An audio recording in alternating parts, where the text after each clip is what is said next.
बिस्मिल्लाहिर्रहमानिर्रहीम। तो आज का हमारा टॉपिक है रेजोनेंस इफ़ेक्ट। रेजोनेंस इफ़ेक्ट में जो रेजोनेंस होती है उसका मतलब होता है डीलोकलाइजेशन ऑफ पाई इलेक्ट्रॉन्स। तो आगे जो हम इसकी रेजोनेंस इफ़ेक्ट की ना फर्दर जो इसके बारे में पढ़ेंगे वो हम एक बुक से पढ़ेंगे। तो मेरे पास वो बुक है, तो हम यहाँ से देख लेते हैं जो है ना रेजोनेंस इफ़ेक्ट।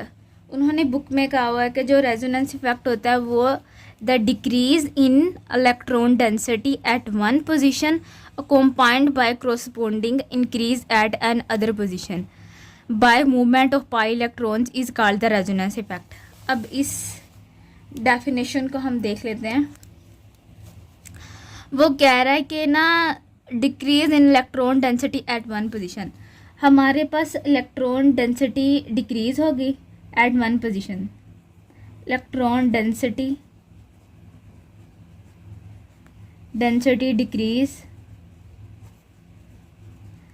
डिक्रीज होगी एक पोजीशन पर।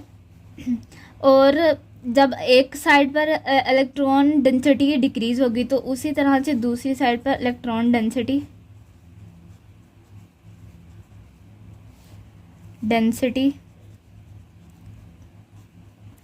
क्या होगी, इंक्रीज होगी एक मॉलिक्यूल में। ये कहाँ पे हो रहा होता है, एक मॉलिक्यूल में। ठीक है, ये इलेक्ट्रॉन डेंसिटी इंक्रीज हो रही है और डिक्रीज हो रही है। ये क्यों हो रही है, ये किस वजह से हो रही है? ये हो रही है हमारे पास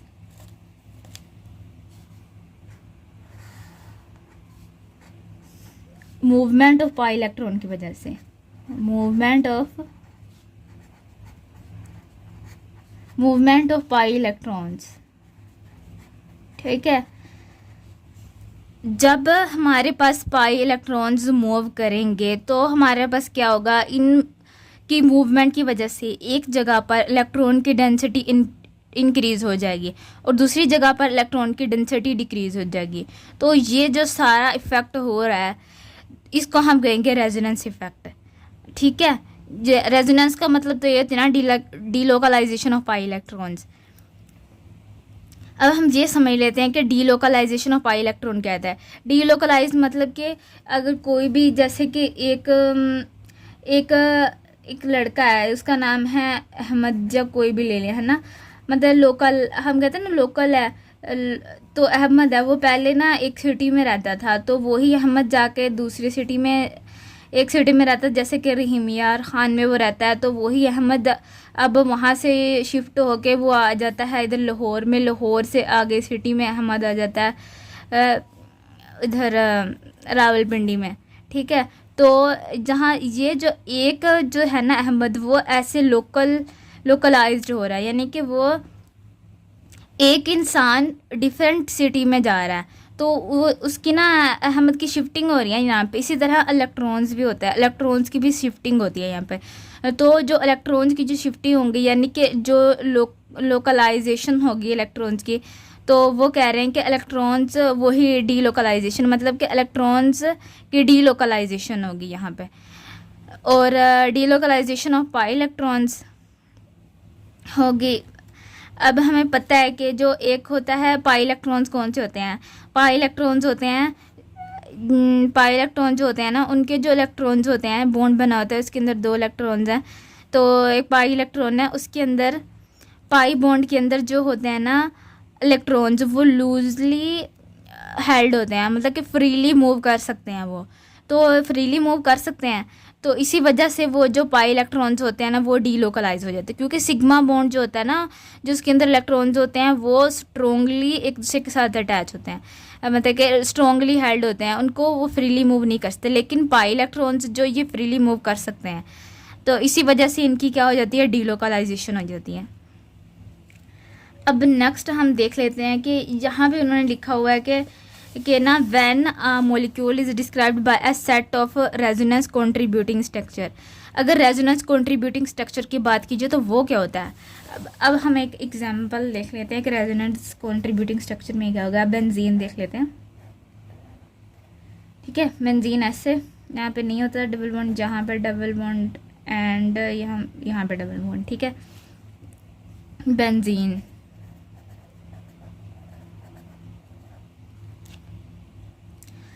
बेंजीन के अंदर ये क्या है, पाई बॉन्ड, ठीक है, ये पाई बॉन्ड है इसके अंदर।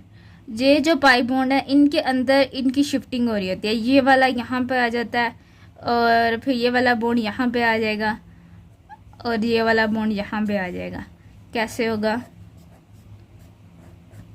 मतलब delocalisation of pi electron हो रही है ना, ये पाई इलेक्ट्रॉन यहाँ पे जा रहे हैं, यहाँ पे ऐसे, यहाँ पे नहीं होगा, यहाँ पे नहीं होगा, यहाँ पे होगी ना।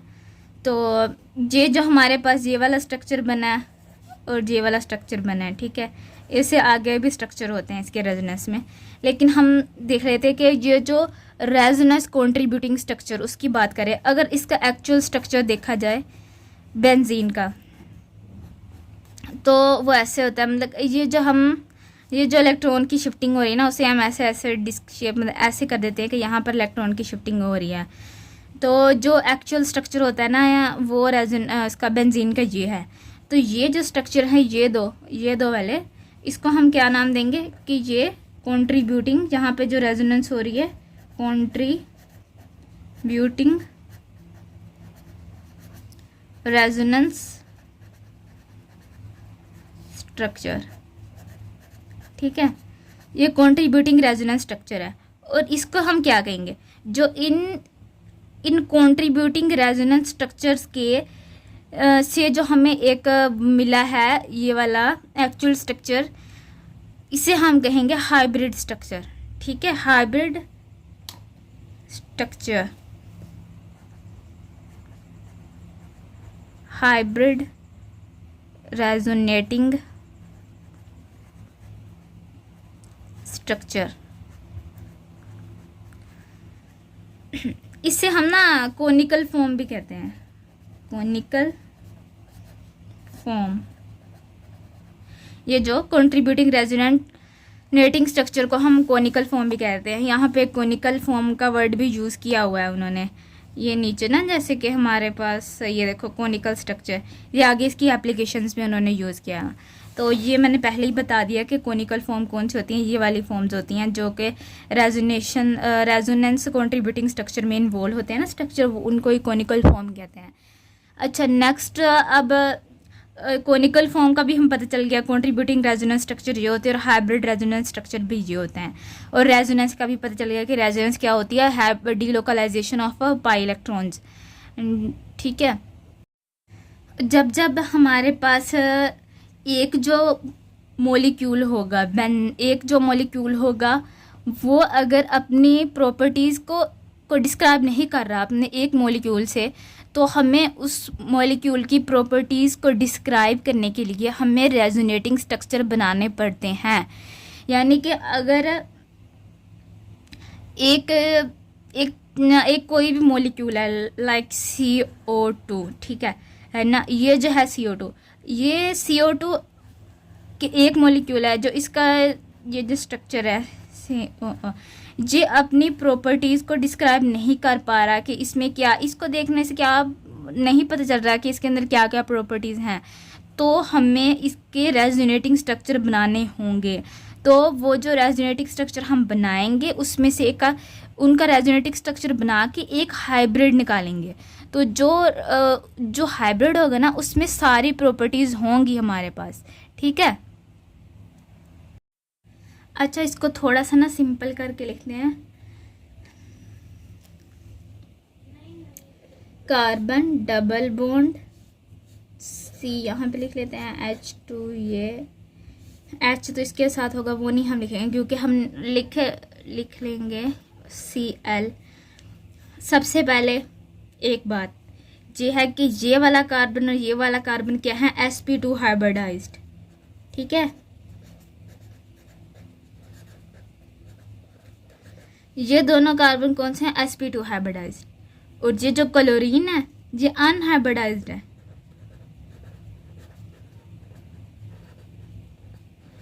हेलोजीन है ना। अब हम ये क्लोरीन की बात करें तो क्लोरीन जो है ना, इसका हम ब्लॉक डायग्राम बनाते हैं, देखें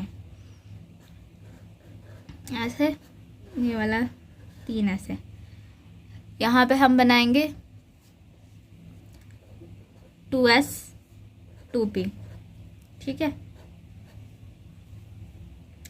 क्या होता है हमारे पास 2s में इसमें 7 डाल हैं ना इलेक्ट्रॉन, 1 2 2 इधर आ गए, 1 2 3 4 5 6 और ये 7, ये वाला वैसे ही 7 पूरे हो गए ना। इसमें 2 इलेक्ट्रॉन है और ये वाले p ऑर्बिटल वाले लोन पेयर, ठीक है, ये p ऑर्बिटल वाले लोन पेयर, ये 2 बने। यहाँ पे भी 2 इलेक्ट्रॉन्स है, यहाँ पे भी 2 इलेक्ट्रॉन्स हैं, ये लोन पेयर।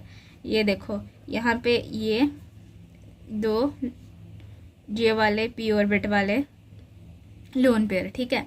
अब हमने ये इसकी लिविस स्ट्रक्चर बना लिया, इसका ना लिविस स्ट्रक्चर बना लिया। नेक्स्ट हम देखते हैं आगे इसकी रिप्रेजेंटेशन कैसे, सॉरी वो थोड़ा कट हो गया था। यहाँ से देख लें कि यहाँ से ये पाई इलेक्ट्रॉन शेयरिंग इफेक्ट क्या होता है कि वहाँ पे पाई इलेक्ट्रॉन्स की शेयरिंग हो रही होती है, ये शेयरिंग हो रही है ना, इन तीनों एटम्स में पाई इलेक्ट्रॉन्स की शेयरिंग हो रही है, वही शेयरिंग इफेक्ट हो रहा है। और पाई इलेक्ट्रॉन्स कहाँ से आ रहे थे, पी ऑर्बिटल में। पी ऑर्बिटल ये देखो क्लोरीन के जो हमने पी ये लिए थे ना, यहाँ से एक पी ऑर्बिटल, ये वाला पी ऑर्बिटल शेयरिंग इफेक्ट कर रहा है। ये इसी क्लोरीन के जो वो हैं इलेक्ट्रॉन्स, वो यहाँ पे पूरे एटम्स के एटम में वो शिफ्टिंग कर रहे हैं, मतलब कि वो उसमें कर रहे हैं पी इलेक्ट्रॉन्स की शेयरिंग कर रहे हैं, शिफ्टिंग हो रही है यहाँ पे। तो हमने इसका एक ये वाला रेजोनेटिक स्ट्रक्चर बनाया था, एक ये वाला रेजोनेटिक स्ट्रक्चर बनाया था। डबल बॉन्ड जहाँ पे आ रहा है और नेक्स्ट में डबल बॉन्ड जहाँ पे आ रहा है, तो अगर एक जगह पे इलेक्ट्रॉन डेंसिटी ज़्यादा होती है, कम होती है, तो दूसरी जगह पे ज़्यादा हो जाती है। अगर इस जगह पे कम होगी तो इस जगह पे ज़्यादा होगी, इस तरह से वो हो रहा है, ये रेजोनेटिंग इफेक्ट हो रहा है। विनाइल क्लोराइड एक एग्जांपल थी इसकी रेजोनेटिंग इफेक्ट की। एक और उन्होंने यहाँ पे बात बताई हुई है कि ये जो इथाइल क्लोराइड है, उन्होंने कहा हुआ है कि ये इथाइल क्लोराइड जो है ना, यहाँ पे जो होता है ना विनाइल क्लोराइड का कार्बन और Cl, एक मिनट बताती, देखो हमारे पास ये है इथाइल क्लोराइड, ठीक है, और ये हमारे पास है विनाइल क्लोराइड। उन्होंने कहा हुआ है कि कहते हैं कि ना अगर इन दोनों को कंपेयर किया जाए तो हमारे पास जो ये वाला कार्बन क्लोरीन होगा ना, पहले वाला, ये पहले वाला, ये दूसरे वाला और ये पहले वाला, तो ये वाला जो हमारे पास होगा ना कार्बन विनाइल क्लोराइड वाला कार्बन क्लोरीन होगा ना, जो इनके दरमियान डबल बॉन्ड होगा वो ज़्यादा स्ट्रॉन्ग होगा as compare to ethyl chloride, ठीक है। बस यही था। तो यहाँ पे ना उन्होंने एक एग्जांपल दी हुई है विनाइल क्लोराइड की, तो वो हम एग्जांपल देख लेते हैं। कौन सी है, विनाइल क्लोराइड की। ये हमारे पास विनाइल क्लोराइड है, consider for example case of vinyl chloride. अब हम इसमें देख लेते हैं कि यहाँ पे रेजोनेटिंग इफेक्ट कैसे हो रहा है, यानी कि यहाँ पे रेजोनेंस इफेक्ट कैसे हो रहा है। तो इसको हम लिख लेते हैं विनाइल क्लोराइड, ठीक है। विनाइल क्लोराइड में रेजोनेटिंग इफेक्ट कैसे हो रहा है, रेजोनेंस इफेक्ट। तो सबसे पहले हम विनाइल क्लोराइड को लिख लेते हैं कि इसका जो स्ट्रक्चर है ना वो ये दिया हुआ है, CH2 double bond CH single bond Cl, ठीक है। जो Cl है ना उसके ऊपर 3 लोन पेयर होते हैं, ये वाले लोन पेयर आ गए। तो अब विनाइल क्लोराइड का ये स्ट्रक्चर तो हमारे पास आ गया। अब इसमें रेजोनेंस कैसे हो रही होती है तो वो हम स्टार्ट करते हैं। सबसे पहले तो हम ये देख लेते हैं कि अच्छा इसको सिंपल करके लिखते हैं। अब जो वो हमने p ऑर्बिटल बनाए थे ना ऐसे 2s, 2 इधर इलेक्ट्रॉन, 2 इधर, 2 इधर और एक इधर, 2p। यहाँ पर क्या होगा कि जो p ऑर्बिटल्स होंगे ना वो ओवरलैप कर जाएंगे with sp2 orbitals of carbon in. अब ल्यूइस डायग्राम में हमने जो बनाई थी ये वाली H2C double bond Cl double bond, ये ल्यूइस डायग्राम को देख लेते हैं कि इसमें क्या हो रहा है। कि बनाते हैं इसको, ये वाला कार्बन एंड क्लोरीन, ठीक है। ये हो गया, जहाँ पे एक सिग्मा बॉन्ड है, एक पाई बॉन्ड है, पाई बॉन्ड कैसे बना, इसने अपना एक इलेक्ट्रॉन शेयर किया हुआ है, इसने अपना एक इलेक्ट्रॉन शेयर किया हुआ है, तो इस वजह से ये बॉन्ड बना हुआ है, ठीक है। और वो कौन सा बॉन्ड है, पाई बॉन्ड। पाई बॉन्ड कैसे होते हैं, ऐसे बनते हैं, ठीक है। ये और इस कार्बन का ये वाला, इस कार्बन का ये वाला और इस कार्बन का ये वाला, ठीक है। अब यहाँ पे क्या हुआ है, हमारे पास इस वाले कार्बन ने एक इलेक्ट्रॉन शेयर किया हुआ है यहाँ पे, और इस वाले कार्बन ने एक इलेक्ट्रॉन शेयर किया हुआ है यहाँ पे, अंडरस्टैंड। और पाई बॉन्ड हमने बना लिया ऐसे, और जे सिग्मा बॉन्ड बनाना है, अब इसको ऐसे दरमियान में बना देंगे, ठीक है। पाई बॉन्ड बना लिया और सिग्मा बॉन्ड भी बना लिया। अब हम नेक्स्ट मूव करते हैं क्लोरीन की तरफ। क्लोरीन में क्या हो रहा है, दरमियान में बॉन्ड, ठीक है। यहाँ पे 2 लोन पेयर हैं, यानी कि 2 पी ऑर्बिटल के अंदर इलेक्ट्रॉन्स हैं। यहाँ हमने एक लेना है, यहाँ एक लेना है हमने लोन पेयर, जो कि इन्वॉल्व होगा इसमें इलेक्ट्रॉन की डीलोकलाइजेशन में। तो उसके अंदर हम क्या करेंगे, एक ये वाला इलेक्ट्रॉन जहाँ, ये वाला इलेक्ट्रॉन जहाँ, ठीक है, ये वाला इलेक्ट्रॉन जहाँ, ये एक बन गया हमारे पास क्लोरीन का लोन पेयर। होता तो ये ऐसे है, लेकिन इसकी रिप्रेजेंटेशन ना हम ऐसे करते हैं, देखो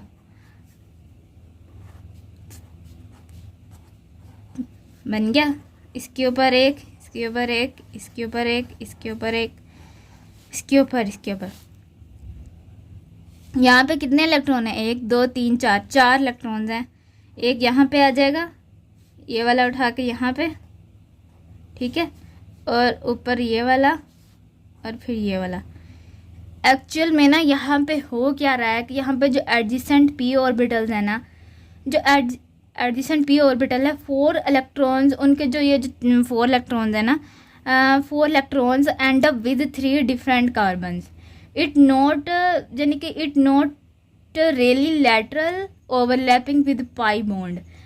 ये लेटरल ओवरलैपिंग नहीं हो रही पाई बॉन्ड की ना के साथ।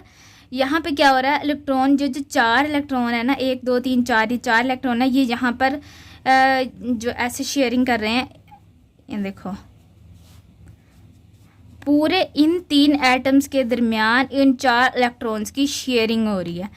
तो ये शेयरिंग जो हो रही है, ये जो बने हुए हैं ना, ये जो ऐसे बने हुए हैं, तो ये पाई इलेक्ट्रॉन्स जो बने हुए हैं इन दोनों के साथ, ये ना ही डबल बॉन्डेड है और ना ही सिंगल बॉन्डेड है, ये इन दोनों के बिटवीन होते हैं। अगर उन्होंने बुक में लिखा हुआ है, तो मैं दिखाती हूँ कि ये जो 1.34 है, अगर तो डबल बॉन्ड होता यहाँ पे ऐसे, यानी कि डबल बॉन्ड होता तो 1.34 एंगस्ट्रॉम होना चाहिए था, अगर प्योरली डबल बॉन्ड होता। लेकिन जहाँ पे ऐसा नहीं है, यहाँ पे इस केस में क्या हो रहा है कि यहाँ पे 1.34 एंगस्ट्रॉम है, 1.38 एंगस्ट्रॉम है।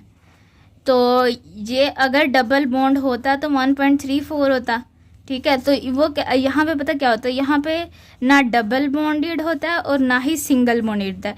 यहाँ पे इन दोनों के मतलब कि कोई बिटवीन की चीज़ होती हैं, यहाँ पे बिटवीन ही कुछ बन रहा होता है। तो अब बिटवीन यहाँ पे कुछ बन रहा है। अब इनके रेजोनेटिंग स्ट्रक्चर बना लेते हैं कि रेजोनेटिंग स्ट्रक्चर में क्या आता है। हमारे पास जो था H2 double bond carbon carbon chlorine, यहाँ पे क्या हो रहा है कि यहाँ पे ये वाले लेट्स एक्सपोज कि ये वाला जो कार्बन है ना, ये वाले दोनों इलेक्ट्रॉन अपने पास ले जाता है, यानी कि ये दोनों इलेक्ट्रॉन ये वाला कार्बन ले लेता है। ये वाला कार्बन जब ये दोनों इलेक्ट्रॉन ले लेगा तो इस पर नेगेटिव चार्ज आ जाएगा और ये सिंगल बॉन्ड ख़त्म हो जाएगा, ठीक है। ये सिंगल बॉन्ड ख़त्म हो जाएगा। जब ये सिंगल बॉन्ड ख़त्म हो जाएगा तो ये वाला एक इसकी सिचुएशन होगी। अब नेक्स्ट हम देख लेते हैं, इसकी तो होगी। अब कार्बन और क्लोरीन की देख लेते हैं कि यहाँ पे क्या होगा। यहाँ पे ये होगा,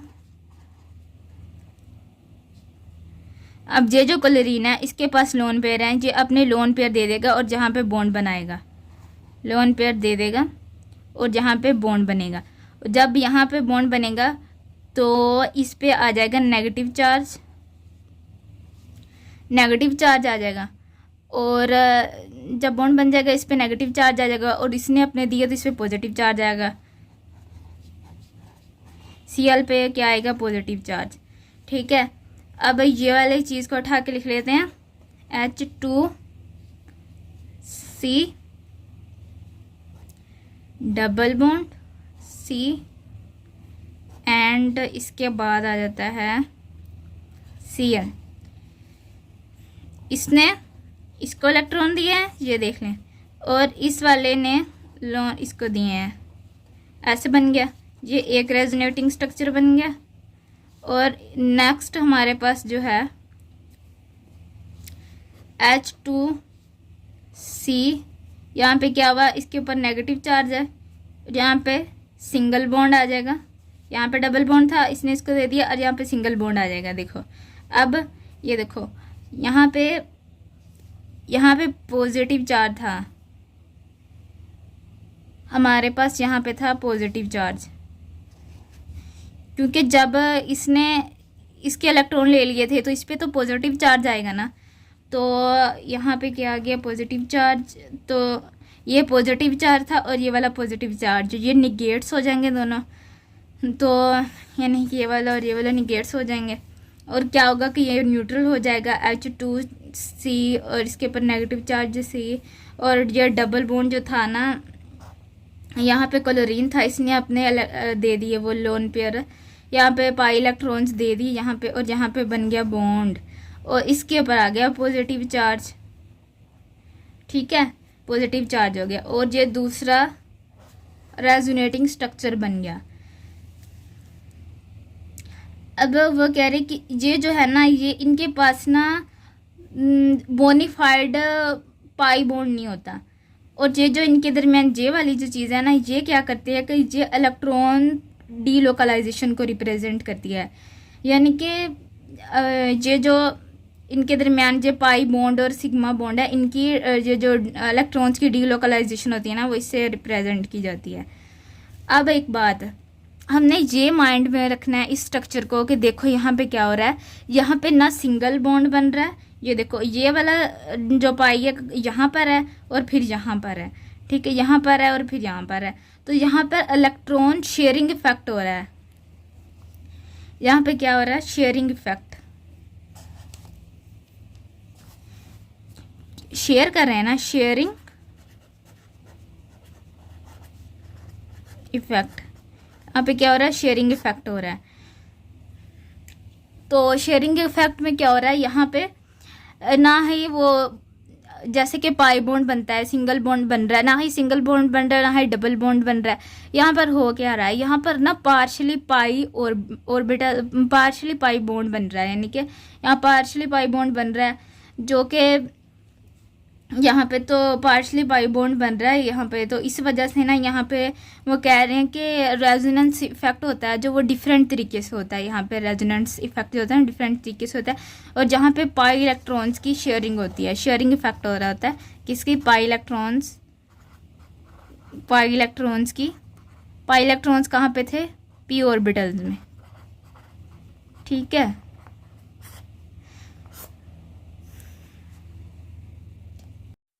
सॉरी वो थोड़ा कट हो गया था। यहाँ से देख लें कि यहाँ से ये पाई इलेक्ट्रॉन शेयरिंग इफेक्ट क्या होता है कि वहाँ पे पाई इलेक्ट्रॉन्स की शेयरिंग हो रही होती है, ये शेयरिंग हो रही है ना, इन तीनों एटम्स में पाई इलेक्ट्रॉन्स की शेयरिंग हो रही है, वही शेयरिंग इफेक्ट हो रहा है। और पाई इलेक्ट्रॉन्स कहाँ से आ रहे थे, पी ऑर्बिटल में। पी ऑर्बिटल ये देखो क्लोरीन के जो हमने पी ये लिए थे ना, यहाँ से एक पी ऑर्बिटल, ये वाला पी ऑर्बिटल शेयरिंग इफेक्ट कर रहा है, ये इसी क्लोरीन के जो वो हैं इलेक्ट्रॉन्स, वो यहाँ पे पूरे एटम में वो शिफ्टिंग कर रहे हैं, मतलब कि वो उसमें कर रहे हैं, पी इलेक्ट्रॉन्स की शेयरिंग कर रहे हैं, शिफ्टिंग हो रही है यहाँ पे। तो हमने इसका एक ये वाला रेजोनेटिक स्ट्रक्चर बनाया था और एक ये वाला रेजोनेटिक स्ट्रक्चर बनाया था। डबल बॉन्ड जहाँ पे आ रहा है और नेक्स्ट में डबल बॉन्ड जहाँ पे आ रहा है, तो अगर एक जगह पे इलेक्ट्रॉन डेंसिटी ज़्यादा होती है, कम होती है, तो दूसरी जगह पे ज़्यादा हो जाती है। अगर इस जगह पे कम होगी तो इस जगह पे ज़्यादा होगी, इस तरह से वो हो रहा है, ये रेजोनेटिंग इफेक्ट हो रहा है। विनाइल क्लोराइड एक एग्जाम्पल थी इसकी रेजोनेटिंग इफेक्ट की। एक और उन्होंने यहाँ पे बात बताई हुई है कि ये जो इथाइल क्लोराइड है, उन्होंने कहा हुआ है कि ये इथाइल क्लोराइड जो है ना, यहाँ पे जो होता है ना विनाइल क्लोराइड का कार्बन और Cl, एक मिनट बताते, देखो हमारे पास ये है इथाइल क्लोराइड, ठीक है, और ये हमारे पास है विनाइल क्लोराइड। उन्होंने कहा हुआ है कि कहते हैं कि ना अगर इन दोनों को कंपेयर किया जाए तो हमारे पास जो ये वाला कार्बन क्लोरीन होगा ना, पहले वाला, ये पहले वाला, ये दूसरे वाला और ये पहले वाला, तो ये वाला जो हमारे पास होगा ना कार्बन विनाइल क्लोराइड वाला कार्बन क्लोरीन होगा ना, जो इनके दरमियान डबल बॉन्ड होगा वो ज़्यादा स्ट्रोंग होगा as compare to ethyl chloride. ठीक है, बस यही था। दी रूल्स ऑफ रेजोनेंस में सबसे पहला जो रूल है हमारे पास वो है कि contributing structure, all the contributing structure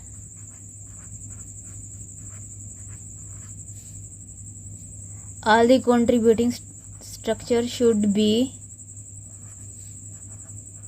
bona fide Lewis structure।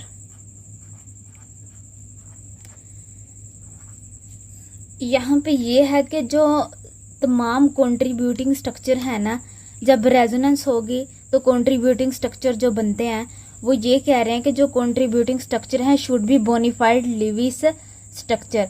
Bona fide मतलब कि हकीकी, एक हकीकी स्ट्रक्चर होना चाहिए और लिविस स्ट्रक्चर होना चाहिए। यानी कि लिविस स्ट्रक्चर मतलब कि जो मॉलिक्यूल होगा या जो भी एटम हो गया ना, वो कितने बॉन्ड बना सकता है, जितने वो मैक्सिमम बॉन्ड बना सकता है सिर्फ वो ना उतने ही बॉन्ड बनाए। ये ना हो कि अगर कार्बन है वो 4 बनाता है तो वो 5 बना रहा हो, ऐसा नहीं होगा। तो वो लिविस स्ट्रक्चर को ना फॉलो करना ज़रूरी है। जब भी हम कंट्रीब्यूटिंग स्ट्रक्चर बनाएंगे तो हमने ध्यान रखना है लिविस बोनीफाइड लिविस स्ट्रक्चर को, यानी कि जो स्ट्रक्चर है वो बोनीफाइड लिविस होना चाहिए। अब हम देख लेते हैं, जैसे कि ये एक बेसिक प्रिंसिपल है ना जो हमें पता होना चाहिए स्ट्रक्चर बनाते वक्त। जैसे कि हमारे पास है हाइड्रोजन जो है वो क्या करता है, जो एक मैक्सिमम कोवलेंट बॉन्ड जो हम देख लेते हैं एटम्स के, मैक्सिमम कोवलेंट बॉन्ड, यानी कि एक एटम कितने मैक्सिमम कोवलेंट बॉन्ड बना सकता है। लिविस स्ट्रक्चर में हमने यही देखना है कि ना कि कितने कोवलेंट बॉन्ड बनेंगे। तो अब ये भी पता होगा कि एक एटम मैक्सिमम कितने कोवलेंट बॉन्ड बना सकता है, तो ही हम उसको आगे देख सकेंगे ना। अच्छा, हाइड्रोजन 1 बना सकेगा और उसके बाद कार्बन कितने बॉन्ड बना सकता है, मैक्सिमम 4 बॉन्ड। 5 नहीं बना सकता, 6 नहीं बना सकता, सिर्फ 4 बॉन्ड बनाएगा। ठीक है, और उसके बाद हम देख लेते हैं नाइट्रोजन कितने बॉन्ड बनाएगा, 4। उसके बाद हम देख लेते हैं ऑक्सीजन कितने बॉन्ड बनाएगा, 3। उसके बाद हमारे पास है हैलोजेंस, और हैलोजेंस कितने बॉन्ड बनाते हैं, 2। ठीक है, हमारे पास जब स्ट्रक्चर बनाएंगे रेजोनेटिंग स्ट्रक्चर तो उसमें हाइड्रोजन कितने मैक्सिमम बॉन्ड बनाएगा, 1, कार्बन 4, नाइट्रोजन 4 और ऑक्सीजन 3, हैलोजन 2। इसकी एक एग्जांपल देख लेते हैं। नेक्स्ट एग्जांपल्स कि हमें कैसे पता चलेगा और कौन से स्ट्रक्चर नहीं बन सकते। एग्जांपल देख लेते हैं। तो हमारे पास सबसे पहले है एसीटेट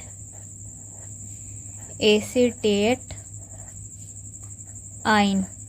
ठीक है, एसीटेट आइन जो है इसका हम कंट्रीब्यूटिंग स्ट्रक्चर बनाते हैं।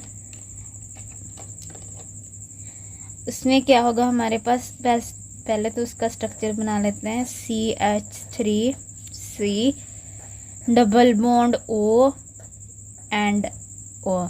इसके पास 2 लोन पेयर हैं। क्या होता है, ये वाला ऑक्सीजन इसका कार्बन का एक इलेक्ट्रॉन और अपने वाला इलेक्ट्रॉन ये दोनों ले लेता है और इस पर क्या आ जाता है, नेगेटिव चार्ज, क्योंकि इसके पास इलेक्ट्रॉन की एक्सेस अमाउंट हो गई है तो इसके ऊपर क्या आ जाएगा, नेगेटिव चार्ज। और कार्बन पे क्या आ जाएगा, पॉजिटिव चार्ज, क्योंकि ऑक्सीजन ने कार्बन वाला इलेक्ट्रॉन भी लेके वो खुद ले लिया और चला गया, तो इसके पास इलेक्ट्रॉन की डेफिशिएंसी होगी। तो जब इसके पास इलेक्ट्रॉन की डेफिशिएंसी होगी तो ये ऑक्सीजन जो है ना अपने लोन पेयर उठा के इसे दे लेगा कि तुम बॉन्ड बना लो, और इस तरह से इसके ऊपर से पॉजिटिव चार्ज हट जाएगा और ऑक्सीजन पे पॉजिटिव चार्ज आ जाएगा। अब नेक्स्ट यही वाला स्ट्रक्चर हम बनाते हैं। CH3 के कैसे हो रहा है, CH3 से ये देखो इसने यहाँ से एक बॉन्ड हटेगा ना, ये देखो एक बॉन्ड बनाया सिर्फ, और इसके ऊपर आ गया नेगेटिव चार्ज। अब इसके ऊपर पॉजिटिव चार्ज था, इसने ये ऑक्सीजन ने ये 2 लोन पेयर दिए इसे, तो यहाँ पे डबल बॉन्ड आ गया, एक ये वाला बॉन्ड पहले वाला, और ये जो इसके 2 लोन पेयर देने से 2 इलेक्ट्रॉन देने से जो हमारे पास बॉन्ड बना ये वो वाला आ गया, और ये ऑक्सीजन आ गया। इसके ऊपर क्या है, पॉजिटिव चार्ज, स्टिल इसके ऊपर पॉजिटिव चार्ज रहेगा, क्योंकि इसने पहले इसके पास कम थे, अब इसने 2 लोन पेयर और दे दिए, वो भी कम हो गए। ठीक है, अब नेक्स्ट हम देख लेते हैं कि इसमें नेक्स्ट क्या होगा हमारे पास। ये वाला जो इसके ऊपर नेगेटिव चार्ज है ये यहाँ पर बॉन्ड बनाएगा, CH3 डबल बॉन्ड यहाँ पर बॉन्ड बनाएगा, और ऑक्सीजन के ऊपर पॉजिटिव चार्ज 2 लोन पेयर, इधर बना लो, ये इधर एक ही बात है। तो अब देखो, लेकिन एक बात, क्या ये स्ट्रक्चर बनेगा, क्या ये स्ट्रक्चर बन सकता है? इधर देखो, ये कार्बन की कितने बॉन्ड बने हुए हैं यहाँ पर, 1 2 3 4 5 बॉन्ड बने हुए हैं यहाँ पे, 5 बॉन्ड। तो क्या कार्बन 5 बॉन्ड बना सकता है? नहीं ना, कार्बन कितने बनाता है, 4 बॉन्ड। तो अगर 4 बॉन्ड नहीं बनाए हुए इसने, तो ये लिविस, ये वाला स्ट्रक्चर जो है ना, लिविस जो था ना, वो लिविस स्ट्रक्चर को फॉलो नहीं कर रहा, तो ये वाला स्ट्रक्चर हमारे पास नहीं बनेगा। ठीक है, क्योंकि यहाँ पर क्या हो रहा है, कार्बन 5 बॉन्ड बना रहा है। इसी तरह से अब नेक्स्ट एक और एग्जांपल देख लेते हैं हम, वो हो गए हमारे पास एसिटिक एसिड। ठीक है, जो एसिटिक एसिड होता है वो हमारे पास उसमें क्या होता है, उसमें होगा CH3C double bond O single bond O, 2 lone pair होंगे और H होगा इसके साथ, OH होगा, यानी कि सेम वही वाला प्रोसेस है जैसे ये ऊपर हुआ था ना, सेम वैसे ही होगा यहाँ पे। ठीक है, ऑक्सीजन क्या करेगा, यहाँ से इलेक्ट्रॉन ले लेगा और इस पर नेगेटिव चार्ज आ जाएगा। जब इस पर नेगेटिव चार्ज आ जाएगा तो कार्बन पे पॉजिटिव चार्ज आ जाएगा, क्योंकि इसने अपना एक इलेक्ट्रॉन भी इसको दे दिया। तो यहाँ पे क्या होगा, फिर ये वाला जो है इस पर नेगेटिव चार्ज आ गया, कार्बन इसने क्या किया, इसने अपने ये दोनों लोन पेयर इसको दे दिए, तो यहाँ पर डबल बॉन्ड बन जाएगा। यहाँ पे सिंगल बॉन्ड, यहाँ पे डबल बॉन्ड, यहाँ पे नेगेटिव, यहाँ पे पॉजिटिव। पॉजिटिव हट गया, यहाँ पे नहीं लिखना, सिंगल बॉन्ड O कर देना है, और ये वाले 2 जो इसने दिए थे यहाँ पे, एक तो पहले का था, ये दूसरा बना के इसको ऐसे कर देना है। ठीक है, और इसके साथ H लगा देना है। अब नेक्स्ट जो हमारे पास स्ट्रक्चर नहीं बनेगा उसकी बात कर लेते हैं कि ये वाला स्ट्रक्चर नहीं बने। उन्होंने कहा है कि अगर देखो ये वाला जो इसके पास पॉजिटिव चार्ज है इसके ऊपर, ऑक्सीजन के ऊपर, ठीक है। ये क्या करता है, ये अपने ये वाले लोन पेयर उठा के ना आगे शिफ्ट कर देता है, इसको दे देता है, तो यहाँ पर डबल बॉन्ड बनेगा। ये देखो ऐसे CH3C oxygen, double bond O, double bond H, ठीक है। तो ये देखो मैंने बताया था कि हाइड्रोजन क्या करता है, हाइड्रोजन के कितने बॉन्ड होने चाहिए, सिर्फ वो एक कोवलेंट बॉन्ड बना सकता है। यहाँ पे हाइड्रोजन ने कितने बॉन्ड बनाए हुए हैं, 2, तो ये वाला स्ट्रक्चर गलत है, ठीक है, ये नहीं बनेगा। इसके क्या बने, एक ये वाला बनेगा कंट्रीब्यूटिंग स्ट्रक्चर और एक ये वाला, ये 2 ही बनेंगे और नहीं बनेगा। यहाँ पे भी एक ये वाला बना था और एक ये वाला बनेगा, इसके अलावा और नहीं बन सकते, ठीक हो गया। यहाँ से मिस हो गया था, CH3 कार्बन ऑक्सीजन और डबल बॉन्ड ये बनेगा, और यहाँ पे अगर ये वाला लोन पेयर इधर दे देगा तो ये हाइड्रोजन डबल बॉन्ड बना लेगा, तो ये डबल बॉन्ड नहीं बनेगा। तो इस तरह से हाइड्रोजन कितने बॉन्ड बनाता है, 1। तो अब जो नेक्स्ट है हमारे पास वो है nitro compound. Nitro compound, nitro compound में क्या होता है हमारे पास, नाइट्रो कंपाउंड का पहले स्ट्रक्चर बना लेते हैं।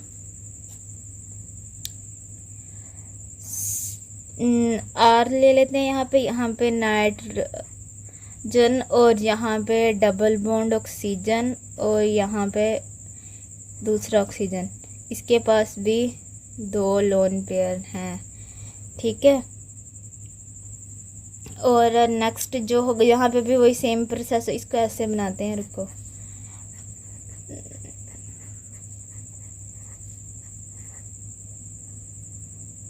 यहाँ पे ना ये ऑक्सीजन क्या करेगा, ये यहाँ से बॉन्ड एक सिंगल हो जाएगा, यहाँ से इलेक्ट्रॉन ले लेगा और इस पर क्या आ जाएगा, नेगेटिव चार्ज। और ये वाला जो है जब इस पर नेगेटिव चार्ज आ जाएगा, इसने भी इसका इलेक्ट्रॉन इस पॉजिटिव चार्ज आ जाएगा, तो ये जो अपने लोन पेयर दोनों उठा के इसे दे देगा और यहाँ पे डबल बॉन्ड बन जाएगा, ये वाला sign. And then nitrogen single bond oxygen, here is double bond, 2 lone pair, 2 lone pair and ये इसका फर्स्ट कंट्रीब्यूटिंग स्ट्रक्चर एंड ये इसका सेकंड कंट्रीब्यूटिंग स्ट्रक्चर। तो अब नेक्स्ट क्या होगा कि ये कहता है कि ऑक्सीजन ना इसको अपने यहाँ से फिर यहाँ पे फिर बॉन्ड बना देगा, ये ऑक्सीजन ना इसको इलेक्ट्रॉन दे देगा, क्या होगा यहाँ पे nitrogen double bond O, double bond O, ठीक है, ऐसे बन जाएगा क्योंकि इसने अपने वो बॉन्ड इलेक्ट्रॉन जहाँ पे वापस दे दिया। तो अब देखो गलती कहाँ पे हो रही है, बताएं। गलती यहाँ पे हो रही है, देखो कि नाइट्रोजन कितने बॉन्ड बना सकता है, ये देखो नाइट्रोजन कितने बॉन्ड बना सकता है, 4। तो यहाँ पर नाइट्रोजन ने कितने बॉन्ड बनाए हुए हैं, गिन के बताओ, 1 2 3 4 5 बॉन्ड बनाए हुए हैं यहाँ पे नाइट्रोजन ने, 5 बॉन्ड। लेकिन नाइट्रोजन कितने बॉन्ड बनाता है, 4 बॉन्ड बनाता है। तो ये 5 बॉन्ड नहीं बना सकता, इसलिए ये स्ट्रक्चर नहीं बनेगा और ये ऐसे होता है। तो इस रूल में हमें यह बताया गया कि जो कंट्रीब्यूटिंग स्ट्रक्चर लिविस के स्ट्रक्चर को फॉलो करेगा तो ही वो उसका कंट्रीब्यूटिंग स्ट्रक्चर में आएगा। अगर वो फॉलो नहीं कर रहा, अगर वो बॉन्ड उतने नहीं बना रहा जितने उसको बनाने चाहिए, तो वो गलत है, ठीक है। तो वो स्ट्रक्चर नहीं बनेगा, उसके वहीं स्टॉप कर देंगे। तो जो नेक्स्ट हमारे पास रूल नंबर 2 है वो हम बुक से देखते हैं कि रूल नंबर 2 क्या है। देखो, the various contributing structure of compound में differ only in the distribution of electrons. यहाँ पे क्या कह रहे हैं कि वो जो डिस्ट्रीब्यूशन ऑफ कंट्रीब्यूटिंग स्ट्रक्चर होंगे ना, उसमें जो डिस्ट्रीब्यूशन ऑफ इलेक्ट्रॉन्स होगी ना वो डिफरेंट हो सकती है। लेकिन वहाँ पे क्या होता है कि डिस्ट्रीब्यूशन ऑफ इलेक्ट्रॉन ना डिफरेंट हो सकती है, लेकिन ना ये होता है कि the relative position of atom remain unchanged. वहाँ पे क्या होता है कि जो रिलेटिव पोजीशन होती है ना एटम की, वो चेंज नहीं होती, वो अनचेंज रहती है। जैसे कि वो कह रहे हैं कि जब फ्रॉम स्ट्रक्चर टू स्ट्रक्चर, यानी कि जब एक स्ट्रक्चर से हम दूसरा स्ट्रक्चर बनाते हैं तो उसमें जो एटम की पोजीशन होती है ना वो सेम रहती है, वो चेंज नहीं होती। तो आगे उन्होंने ये 2 स्ट्रक्चर बना के दिए हैं, वो देखते हैं हम कि इसमें क्या उन्होंने बताया हुआ है। देखो हमारे पास क्या चीज़ है ना, उन्होंने कहा है कि जो होगी ना relative position, relative position atoms की वो चेंज नहीं होगी, ये क्या रहेगी, अनचेंज्ड। रेजोनेंस के रूल में ये एक रूल है कि एटम्स चेंज नहीं होंगे, वो जिस पोजीशन पे लगे होंगे उसी पोजीशन में लगे रहेंगे एक कंपाउंड में। एंड और नेक्स्ट उन्होंने कहा है कि एक एग्जांपल से देख लेते हैं कि वो एग्जांपल कौन सी है। Ethyl aceto acetate, ethyl aceto acetate Easter, ये इसका फर्स्ट स्ट्रक्चर होगा। और सेकंड स्ट्रक्चर होगा इसका इनोलिक वैरायटी। ठीक है, इसकी इनोलिक वैरायटी होगी ये, और ये इसका सेकंड स्ट्रक्चर होगा। सबसे पहले इथाइल एसीटेट बना लेते हैं हम। इथाइल एसीटेट में क्या होगा, CH3 C double bond O, oxygen के ऊपर 2 लोन पेयर, यहाँ पे एक सिंगल बॉन्ड CH और इसका एक H ना ऊपर ऐसे सिंगल बॉन्ड के साथ अटैच कर देंगे। और नेक्स्ट हमारे पास जो होगा सिंगल बॉन्ड बना के हम COO, इथाइल है ना तो इसके साथ इथाइल लगा देंगे C2H5, ये बन गया इथाइल एसीटो एसीटेट ईस्टर। और जो हमारे पास इसकी होगी ना एनोलिक वैरायटी, वो हम बना लेते हैं। वो क्या होगी, CH3 C, यहाँ पे सिंगल बॉन्ड आ जाएगा, लोन पेयर आ जाएगा, और नहीं ऑक्सीजन आ जाएगा और इसके साथ लोन पेयर आ जाएगा। और देखो अब आगे CH है, चेंजेस कहाँ पे होंगी हैं, जे वाला जो H इसके कार्बन के साथ अटैच था ना, हाइड्रोजन जो कार्बन के साथ अटैच था ना सिंगल बॉन्ड के साथ, अब वो सिंगल बॉन्ड ख़त्म हो जाएगा, यहाँ पे डबल बॉन्ड आएगा। और ये जो हाइड्रोजन था ना ये जाके इसके साथ लग जाएगा ऑक्सीजन के साथ। तो इस तरह ये देखो ये एटम स्ट्रक्चर था ना सारा कुछ सेम चल रहा था, सिर्फ इलेक्ट्रॉन्स की चेंजेस हो रही थी और डबल बॉन्ड बन रहा था और टूट रहा था। ठीक है, यही चेंजेस हो रही थी ना। यहाँ पे क्या हुआ कि एक एटम ने अपनी पोजीशन चेंज कर ली, उसने अपनी पोजीशन चेंज करके वो यहाँ पे आ गया। तो रेजोनेंस में ऐसा नहीं होना चाहिए, रेजोनेंस में एटम को अपनी जगह पे ही रहना चाहिए। सिर्फ चेंजेस कहाँ आएंगी, इलेक्ट्रॉन्स में और यानी कि लोन पेयर वगैरह में और बॉन्ड में, जो बॉन्ड के इलेक्ट्रॉन होंगे उसमें चेंजेस आएंगे। और बाकी सारा स्ट्रक्चर हम लिख देते हैं वैसे COO C2H5। ठीक है, ये बात समझ में आ गई। और ये दोनों किस फॉर्म में है, एक्विलिब्रियम फॉर्म में,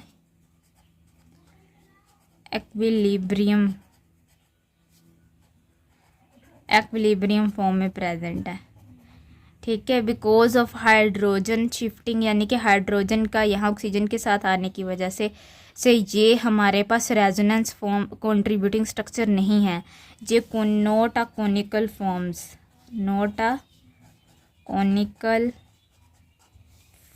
कॉनिकल फॉर्म मतलब resonance contributing structure.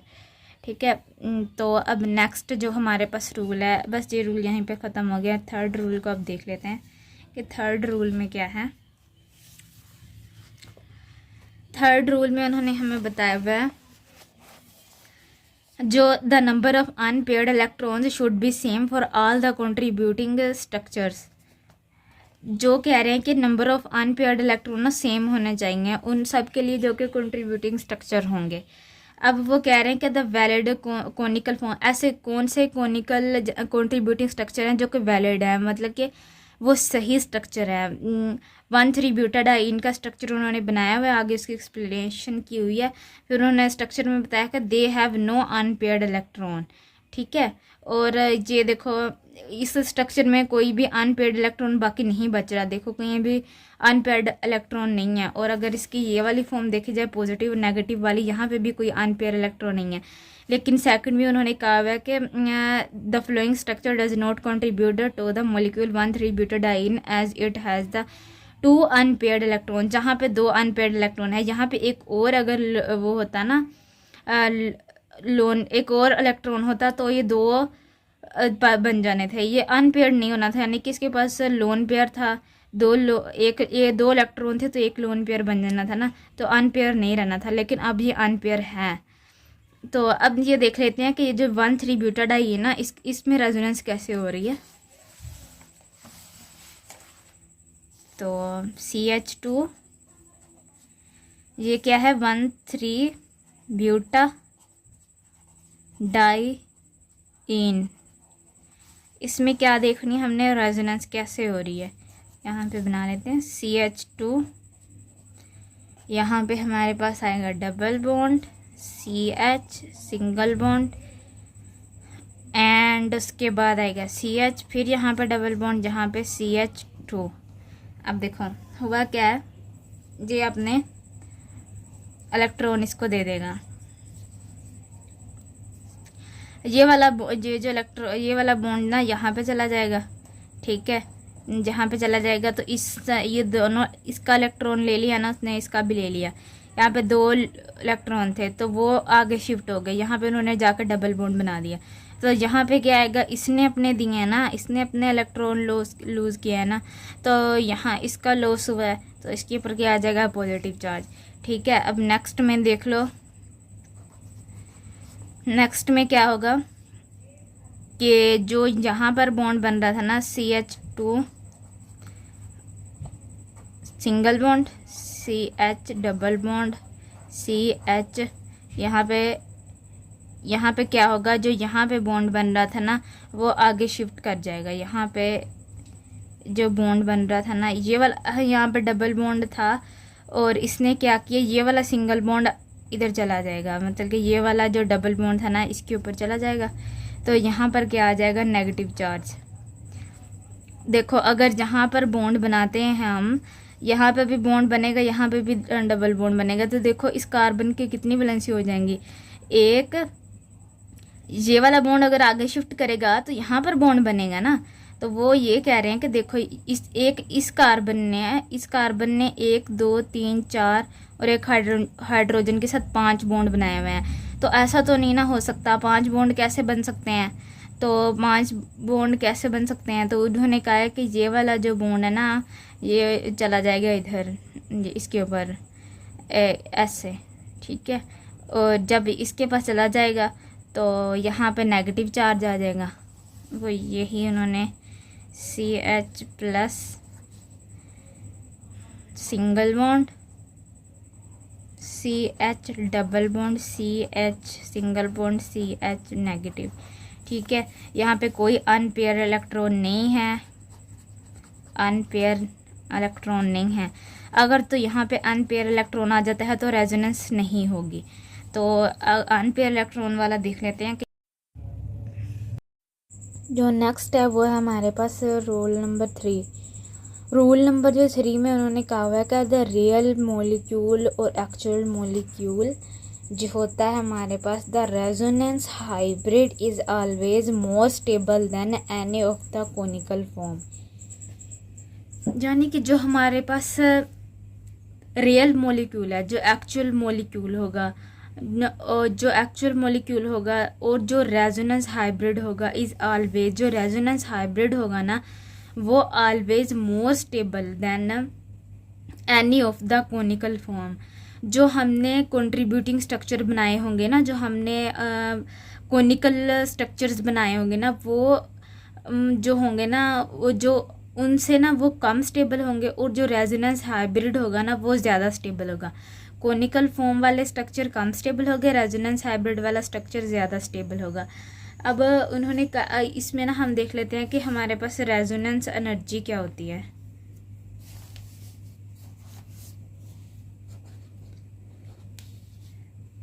Resonance energy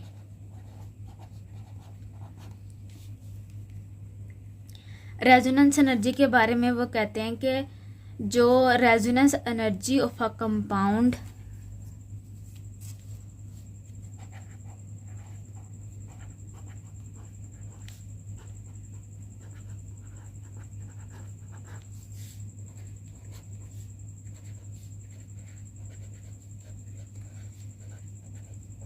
of a compound is the difference of energy is the difference of energy